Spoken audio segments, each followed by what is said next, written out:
And now the new study linking vitamin D and cancer in a way we've never heard before. Doctors know that low levels of the vitamin can lead to a host of illnesses, but now research suggests that vitamin D might actually hold the key to fighting cancer. John McKenzie has a story.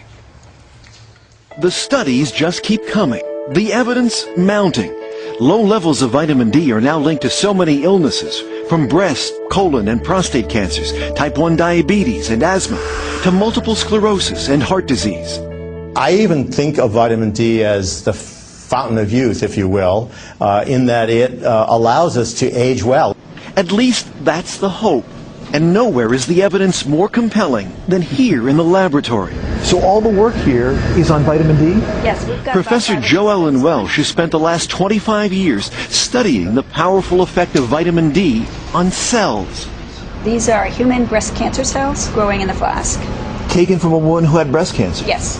Now watch what happens when you add a potent form of vitamin D. Within just 4 days, half those cancer cells are dead. It looks like the cancer cells have basically shriveled up and died. The longer they're treated with vitamin D, the more of an effect we see.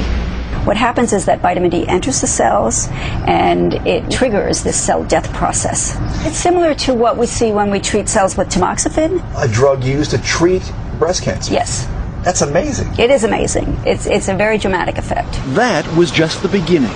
Researchers here then took human breast cancer cells and injected them into mice.